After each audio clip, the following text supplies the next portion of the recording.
지난 20일 트럼프 대통령이 다사다난했던 그의 긴 휴가를 마치고 워싱턴으로 복귀했습니다. 북한이 14일 괌 타격 방안을 보류했고 여기에 대한 트럼프 대통령의 발언도 더 이상 나오지 않으면서 북미 간의 군사적 긴장 상황도 많이 줄어들었습니다. 한반도의 평화와 우리 국민의 목숨이 달린 중요한 외교적 문제를 휴가지에서 올린 트위터의 짧은 글로 좌지우지했던 경솔한 미 대통령의 외교 실력도 이젠 정상으로 복귀되기를 바랍니다. 김양일의 어쩌다 미국 2회 시작하겠습니다.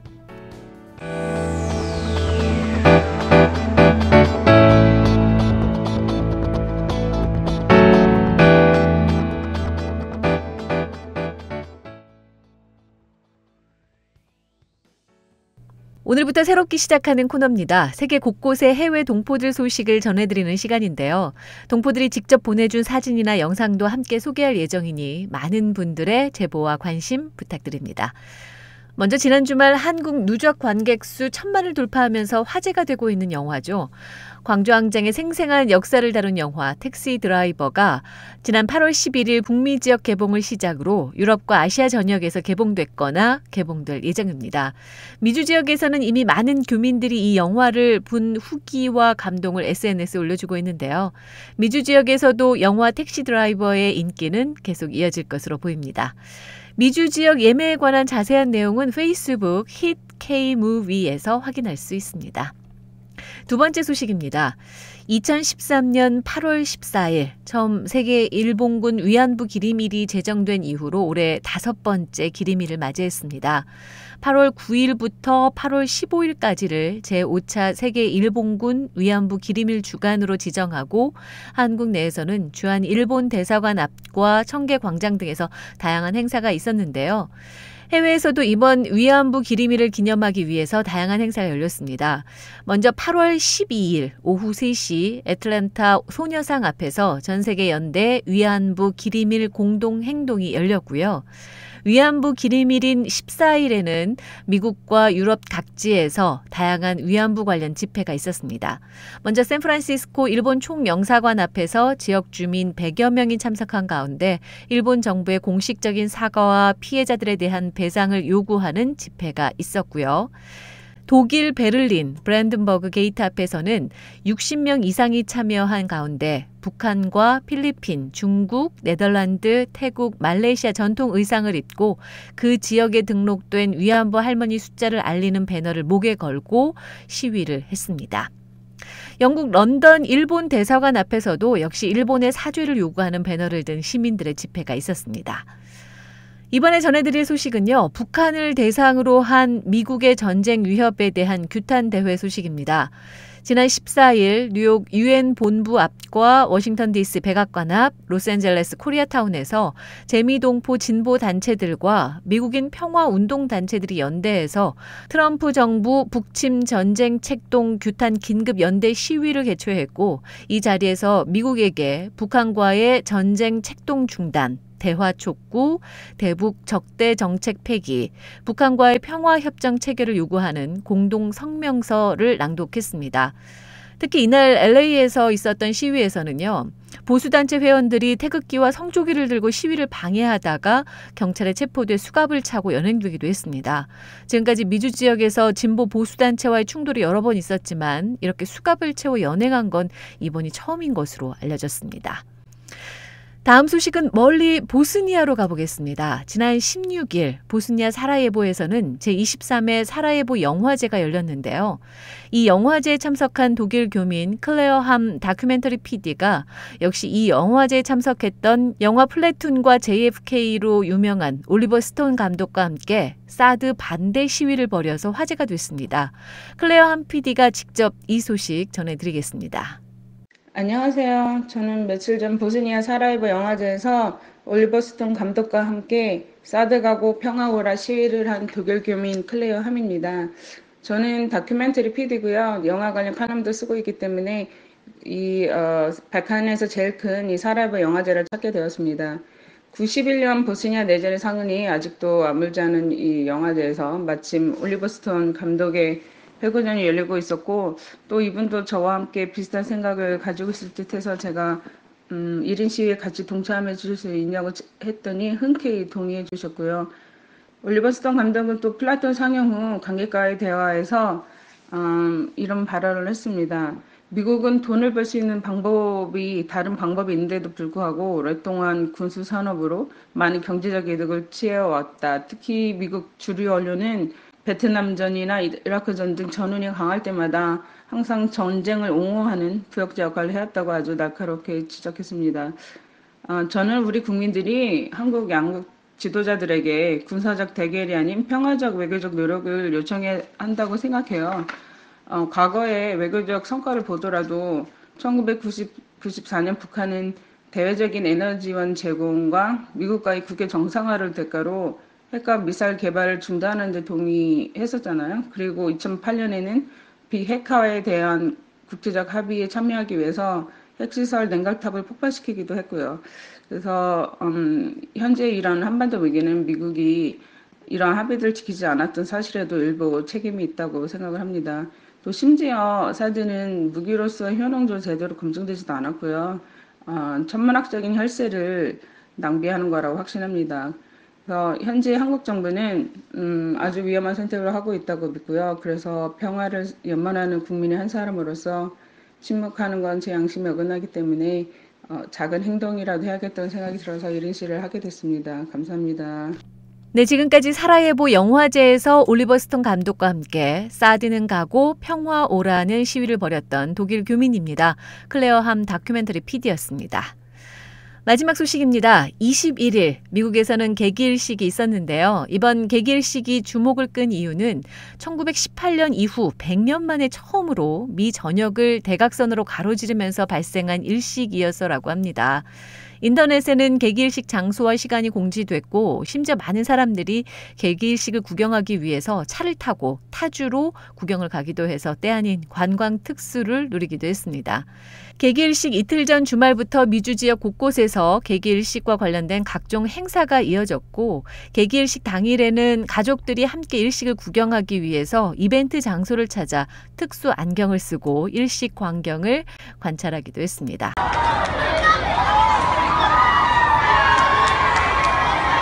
저희 JNCTV도 21일 테네시주 내슈빌에서 오후 1시 27분경 생생한 현장을 동영상에 담았는데요. 화면에 보시면 아시겠지만 달이 태양을 완전히 가리면서 주위가 어두워지자 사람들이 함성을 지르면서 축제 분위기가 이어지기도 했습니다.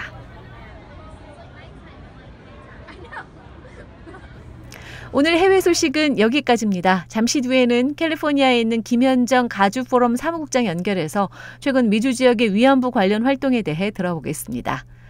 JNCTV에서는 여러분의 후원을 기다리고 있습니다. 화면 아래에 나와 있는 후원 정보로 여러분의 정성과 관심 보내주시면 유익한 방송을 만드는 데 귀하게 사용하겠습니다. 그리고 전 세계에 계신 분들의 광고 의뢰도 받습니다. 자세한 광고 문의는 JNCTV 이메일로 문의하시기 바랍니다.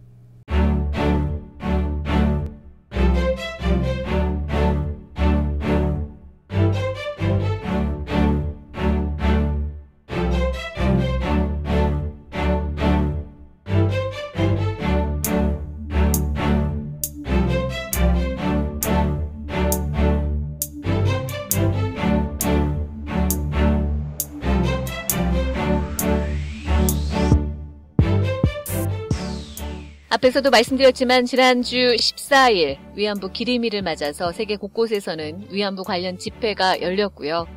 그리고 다음 날인 15일은 제72주년 광복절이었습니다.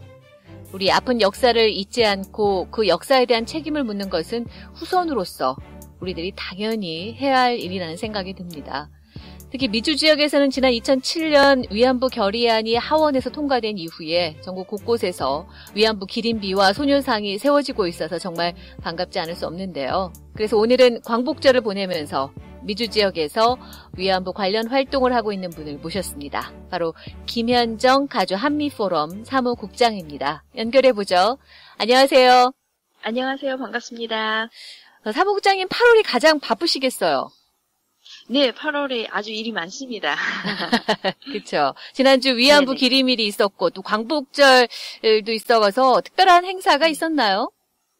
네, 저희가 LA에서는요. 기림일을 맞아서 11일 날 이제 글렌데일 도서관과 공동으로 어팔러지라는 그 할머니들 세 분에 관한 영화를 상영을 했어요. 네. 그래서 많은 그 로컬 분들이, 미국 분들이 또 많이 오셔서 보시고, 그 다음에 14일 날 기림일 당일 날은 샌프란시스코에서 지금 기린비를 세우는 일을 하는 위안부 정의연대에서 일본 영사관 앞에서 시위를 했어요. 그래서 샌프란시스코에서 이제 그 시위를 같이 준비하고 참여하고 그랬습니다. 그러셨군요. 굉장히 바쁘셨어요. 네. 근데 먼저 축하할 일이 있으시던데요. 연방 하원에서 올해 여성상을 수상하셨어요. 축하드립니다. 너무 과분한 상을 받아서 감사합니다. 이 상이 어떤 의미가 있나요? 이제 그 연방 하원 의원 중에 글렌데일, 버뱅크, 이렇게 파사디나 이런 지역을 지역구로 갖고 계시는 아담 시프 의원이 계세요. 예. 그 아담 시프 의원이 이제 자기 지역구에서 여성으로서 지역 사회를 위한 일을 많이 했다라고 생각하시는 지도자들을 이렇게 뽑아서 올해 여성상을 주시는데 제가 영광스럽게도 뽑혀서 상을 받게 됐습니다. 참 다시 한번 축하드리고요. 이 위안부 관련 일은 언제부터 시작하셨는지 많이 궁금해요. 제가 이 위안부 일을 시작을 한 거는 2007년도에 마이크 혼다 의원이 연방 하원에 120일 결의안을 발의를 하셨을 때 그 통과를 위한 캠페인에 조인을 하면서 이제 위안부 관련된 일을 하게 됐어요. 그러셨구나. 그때 이제 뉴욕, 뉴저지의 시민참여센터에서 사실 그 캠페인을 먼저 시작을 하셨고, 네. 다른 지역을 이제 전국 캠페인으로 만들기 위해서 연락을 주셨어요. 캘리포니아에도. 그래서 캘리포니아에서 이제 몇 명이 태스크포스를 만들고 저도 그 중에 한 명이었던 거죠. 그래서 2007년 이후로 이제 할머니 계속 모시고 오는 거, 기념행사 하는 거, 그러면서 또 글렌데일에 소녀상도 세우게 되고 이후로 계속 일을 하고 있습니다. 예, 벌써 10년 되셨어요. 그러네요. 세월이 진짜 빨라요. 지금 앞에서도 잠깐 어떤 일들을 해오셨는지 짧게 얘기해 주셨는데 이 가주 한미 포럼 중심으로 활동하고 계시는 일들 좀 구체적으로 좀 더 소개해 주실 수 있으세요? 네. 저희가 이제 120일 결의안을 통과시킬 때 정말 전국적으로 어마어마한 우리 동포들의 호응이 있으셔가지고 연방 하원에서 168명의 공동 지지 후원을 이 법안을 받았어요. 그러니까 일본 정부의 공식적인 사과를 권고하고 요청하는 결의안에 이 연방 하원들이 전국에서 168명이 지지 서명을 해주었다는 거거든요. 네. 그래서 그 이후로 이게 일본의 어떤 전향적인 자세에 변화를 가져오지 않을까라고 내심 기대를 했었는데 전혀 그런 반성의 기미도 보이지 않고 계속 외면을 하기 때문에 이대로는 안 되겠다 해서 이제 또 시민참여센터에서 팰리세이드 파크에 먼저 1호 기린비를 세우셨잖아요. 그렇죠. 그래서 우리가 LA에서도 또 캘리포니아에서도 이 이슈를 계속 살려나가기 위해서는 우리도 기린비를 세우자 해서 가주한미 포럼이라는 단체를 만들어가지고 이제 활머니도 모시고 오면서 대중 강연도 하고 또 정치인들하고 만남의 자리도 마련하고 또 다양한 이제 교육 활동도 하면서 글렌데일의 소녀상을 2013년에 세웠고요. 그랬는데 2014년도에 일본계가 이제 일본 정부를 뒤에 등에 업고 소송을 겁니다. 당연히 말도 안 되는 소송이고 그렇죠. 또 우리가 미국 시민으로서 가지고 있는 그런 우리의 표현의 자유 그리고 미국의 지방 정부가 항상 이런 인권 문제에 대해서는 또 목소리를 내는 그런 전통이 있지 않습니까? 그래서 그런 차원에서 이거를 인류 보편적인 인권 문제이기 때문에 기린비 세우고 소녀상 세우는 거를 지방 정부에서 정부 땅을 내주면서 지지를 하고 허락을 해준 것인데 그것을 철거하라고 그것도 외국 정부가 뒤에서 영향력을 행사하는 것이 말도 안 되는 거죠. 그래서 당연히 법원에서 당연히 이제 기각 결정이 내려졌는데 그거를 항소를 하더라고요. 예. 그래서 이제 그런 소송이 진행이 되면서 오히려 이 문제에 국제사회의 관심이 더 쏟아지게 됐습니다. 그래서 항소법원에 가서 또 기각을 당했고, 예. 그다음에 대법원까지, 연방 대법원까지 세상에. 케이스가 올라갔고, 일본 정부가 그러한 원고 측의 주장을 뒷받침하는 의견서를 연방 대법원에 제출을 했어요. 예. 그래서 그럼에도 불구하고 연방 대법원에서 이 케이스는 들을 필요가 없다. 그래서 리뷰를 하지 않기로 결정을 하면서 1심 법원에서 내렸던 판결이 최종심이 된 거죠. 그래서 당연히 뭐 글렌데일 소녀상은 이제 그 자리에 아주 굳건하게 잘 있고요. 네. 그러면서 저희가 샌프란시스코에도 공공부지 아주 좋은 샌프란시스코 진짜 시내 중심가에 있는 공원에 이번에 이제 기린비도 제막을 하게 되고 하나하나 또 캘리포니아 교과서의 커리큘럼에도 또 이 위안부 문제에 대한 내용이 포함시키게끔 캠페인을 해서 성공을 했고 또 이런 일들을 쭉 하고 있습니다. 예. 참, 일본의 극우 기업들이죠. 그러니까. 워낙 그 자본들이 미국으로 들어오면서 사실 마이클 혼다 의원 선거에도 많이 영향을 미쳐서 낙선도 하게 됐고. 그래도 하여간 이 글렌데일 소녀상 문제는 끝까지 잘 싸우셔가지고 정말 좋은 결과가 나와서 너무 다행입니다. 앞에서 잠깐 말씀하셨는데 이제 9월엔 샌프란시스코 위안부 기린비가 세워진다고요. 네, 그래서 저희가 아직 날짜가 확정은 안 됐어요. 왜냐하면 워낙 또 그 샌프란시스코 시가 이렇게 절차가 좀 복잡하고 까다롭고 하다 보니 아직 발표를 할 수 있는 단계가 아닌데 9월 아니면 저희는 10월 정도에 개막식이 가능하다라고 지금 보고 있고요. 거의 다 되어가고 있습니다. 정말 많은 일본인들이 버스로 사람들을 막 실어 날라가지고 수백 명이 공청회에 참석을 해서 반대 의견을 강하게 주장을 하면서 특히 이제 자기들이 가지고 있는 모든 커넥션을 이용해가지고 그 지역 사회에 영향을 미쳐서 많은 지역 사회 지도자들이 오히려 침묵을 하게 만드는 그런 로비를 펼쳤었거든요. 그래서 저희가 안 되겠다 해가지고 이제 이용사 할머니를 모셔와서 할머니가 이제 청문회에 직접 참석을 하셔가지고 증언을 하시고 정말 장례를 다 숙연하게 만들고 그런 데다가 대고 그 극우주의자들이 와가지고 할머니를 모욕하는 그런 망발을 막 하니까 오히려 이게 시의원들이 그런 상황에 오히려 분노를 하시더라고요. 그러면서 만장일치로 그 결의안이 통과가 됐었거든요. 이제 드디어 결실을 맺을 것 같습니다. 그러네요. 생각보다 이 미국에 있는 일본인들이 굉장히 적극적으로 이 반대 활동을 펼치곤 해요. 뭐 버스로 이동을 할 정도라면. 그게 이 일본계들이 자발적으로 하는 게 아니고요. 예. 일본 정부가 뒤에 있기 때문에 가능한 거죠. 그래서 사실 일본계들, 미국인들은 오히려 이 문제를 국가가 침해하는 인권 문제로 보고 이거는 국가가 책임을 져야 한다는데 더 공감하는 분들이 많아요. 네, 그래서 일본 정부가 입장이 이제 아베 정권에서 역사를 자꾸 부인하고 왜곡하는 그런 입장을 내세우면서 또 영향을 받는 분들이 있는 거죠. 어느 커뮤니티에나 있을 수밖에 없는데 이제 그거 플러스 이제 돈을 가지고 또 영향력을 행사하는 거. 예, 다 일본 정부의 문제입니다, 사실은. 최근에는 애틀란타에도 소녀상이 세워졌잖아요. 거기는 괜찮았나요? 네. 뭐 문제는 없었나요? 거기도 반대 로비가 엄청 났었습니다, 사실.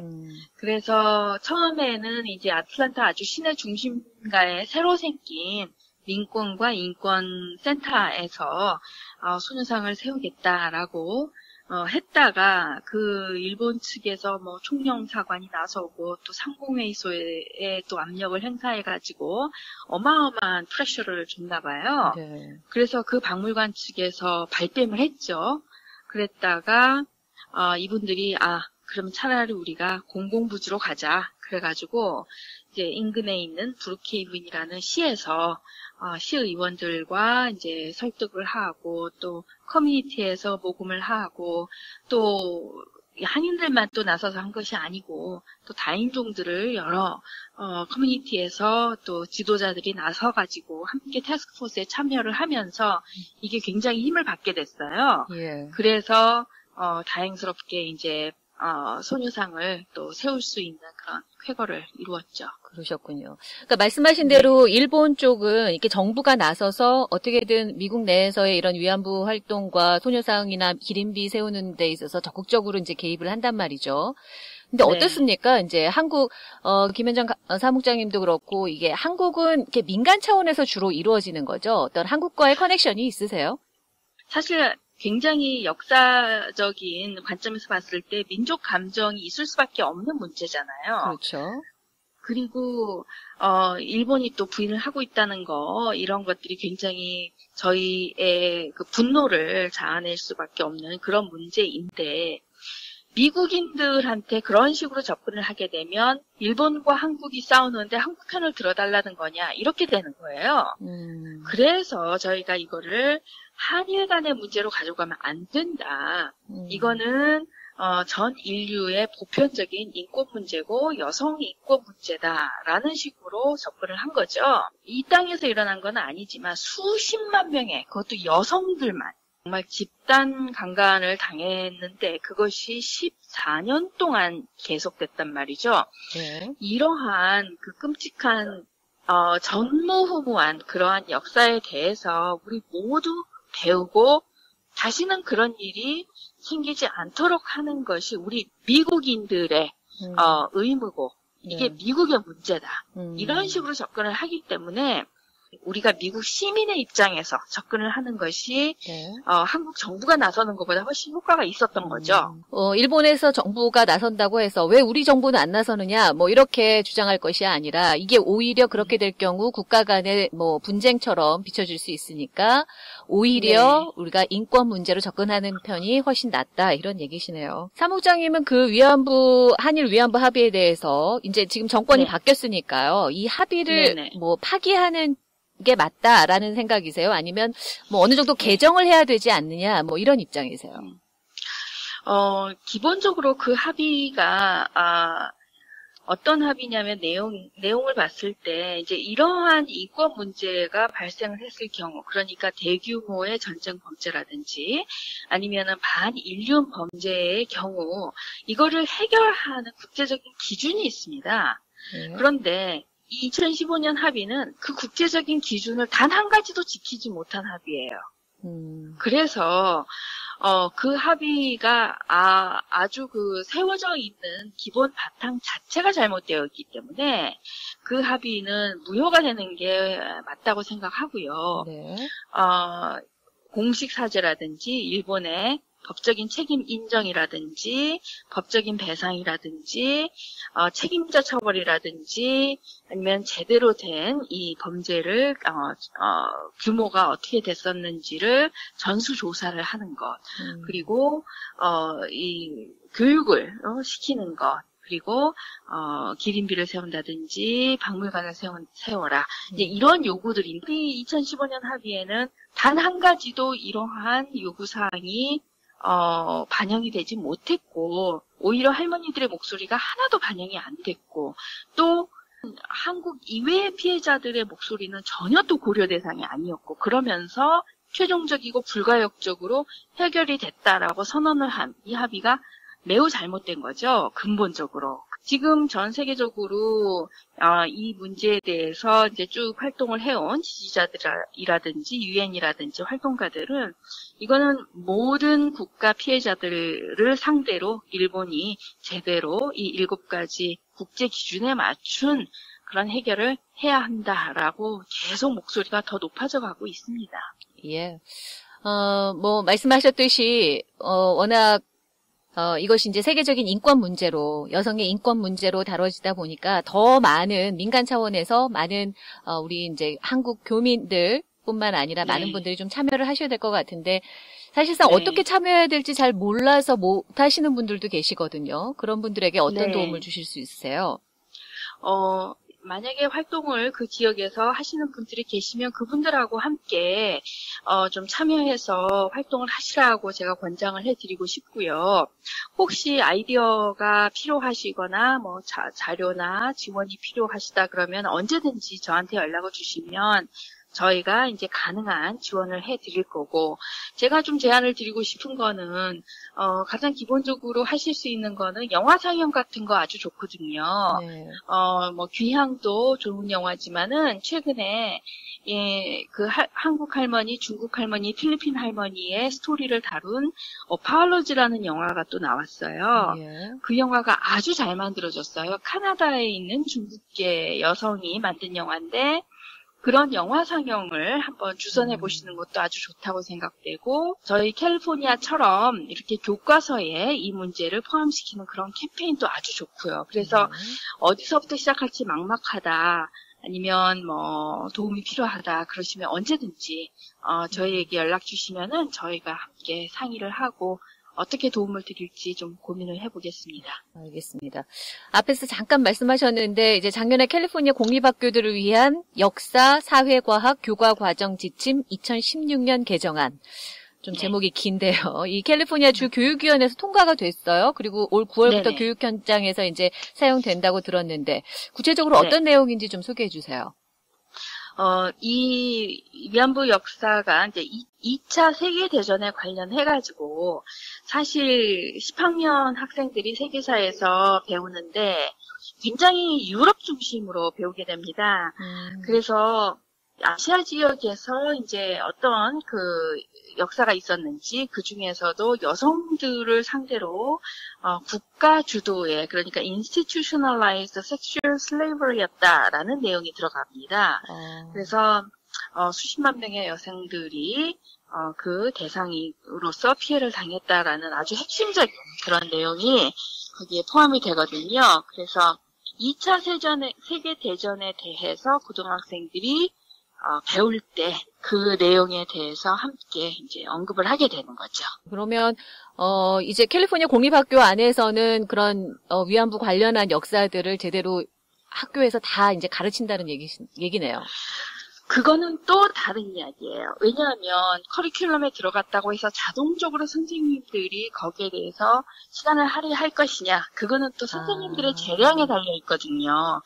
그래서 저희가 레슨 플랜을 만들고 있어요.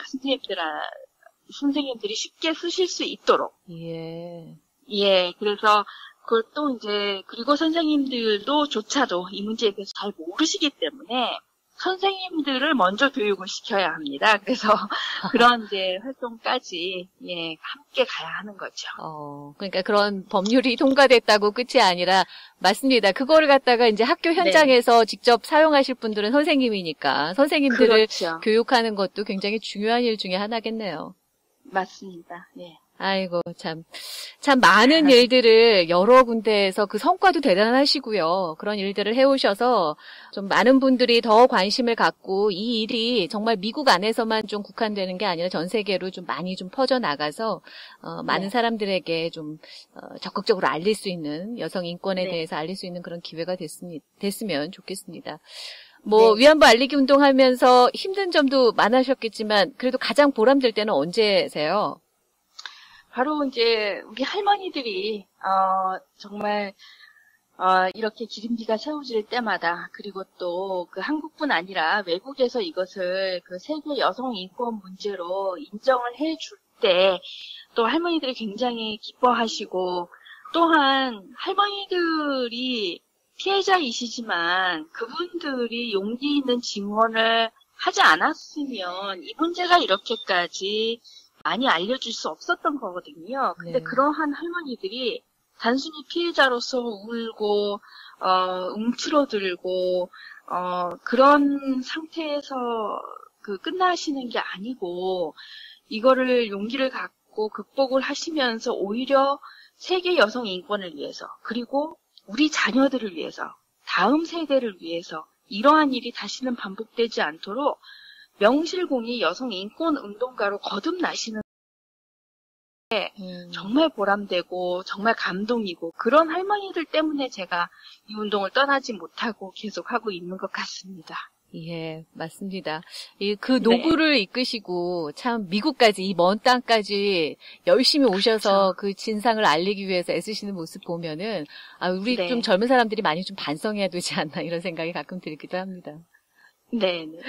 뭐 일본의 진정한 사과와 배상을 받아내기까지 아직 갈 길이 좀 멀어 보이긴 하지만 그래도 우리가 끊임없이 좀 목소리를 내고 전 세계 진상을 네. 알리는 일을 멈추지 않는다면 지금 네. 우리가 하는 일이 밑거름이 돼서 언젠가는 꼭 그런 날이 오리라고 믿습니다.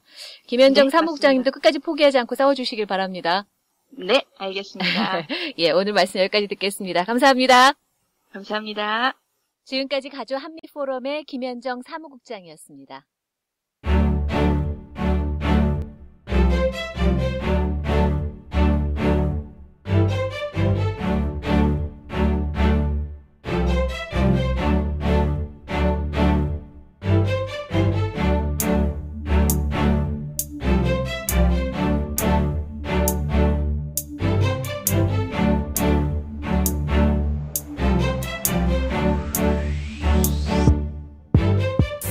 네, 어쩌다 미국 함께하고 계십니다. 오늘 외신 브리핑에서는 이재용 삼성전자 부회장의 재판 관련 외신들을 분석해 보려고 합니다. 오늘도 김대비 기자 연결되어 있습니다. 안녕하세요, 김대비 기자.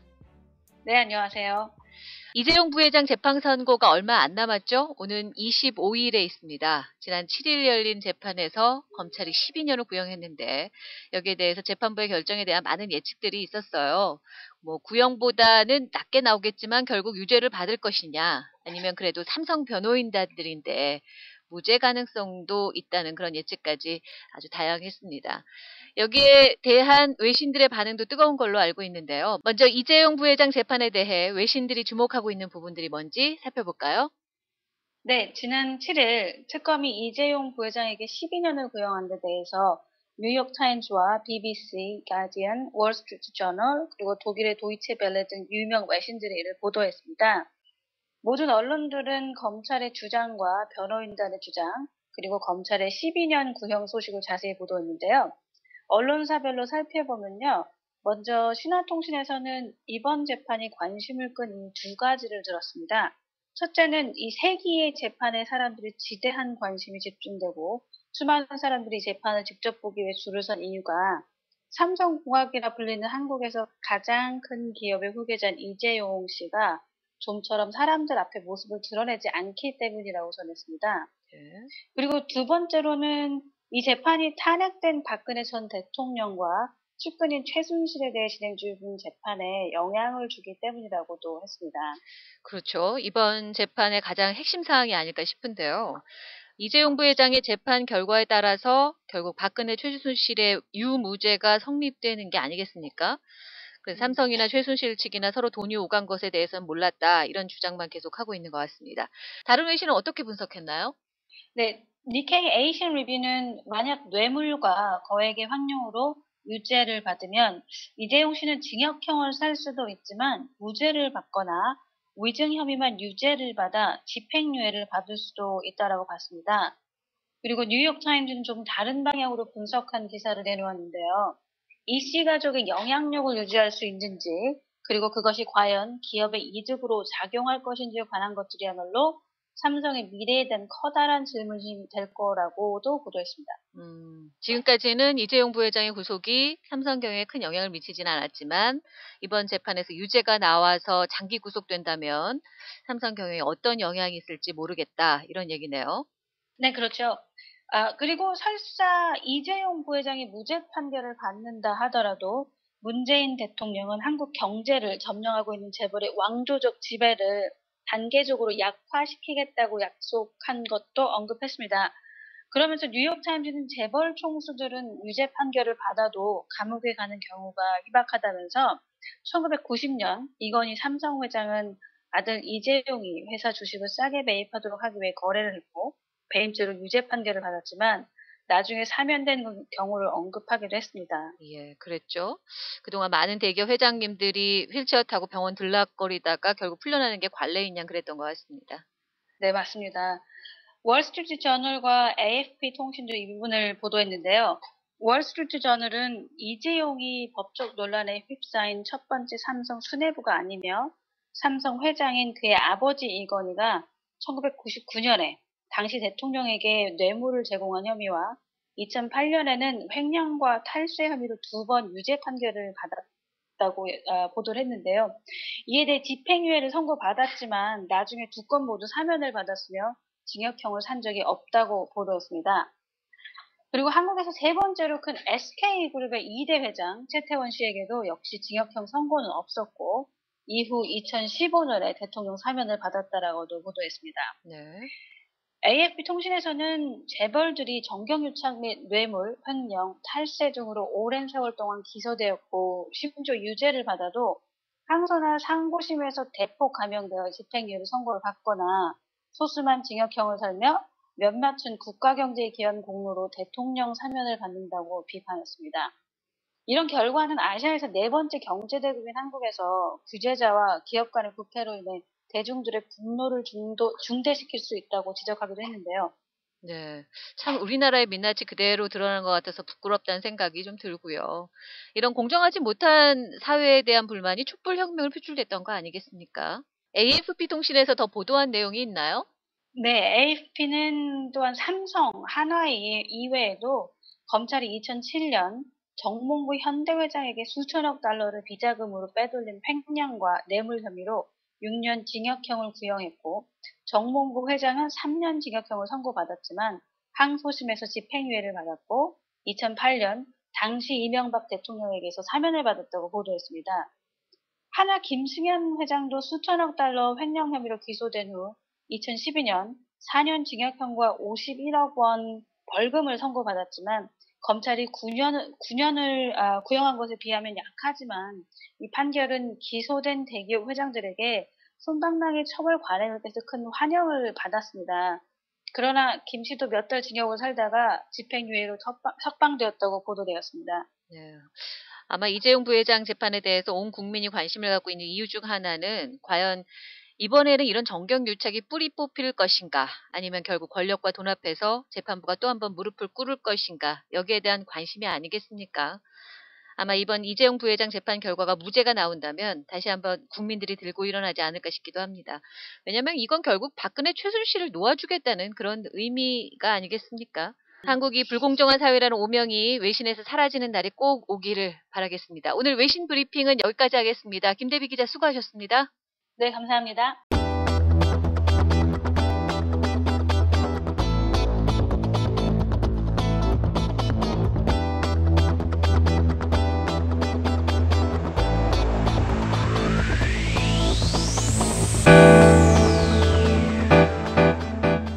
화면에 보시면 외신 취재 기자 이름을 올렸는데요. 외신 브리핑은 이 세 분의 기자들이 외신 번역과 분석, 토론 등을 거쳐서 함께 준비하는 프로그램입니다. 저희 방송의 가장 대표 코너기도 하죠. 앞으로도 많은 관심 부탁드립니다. 어쩌다 미국 2회는 오늘 여기까지 하겠습니다. 김양일이었습니다.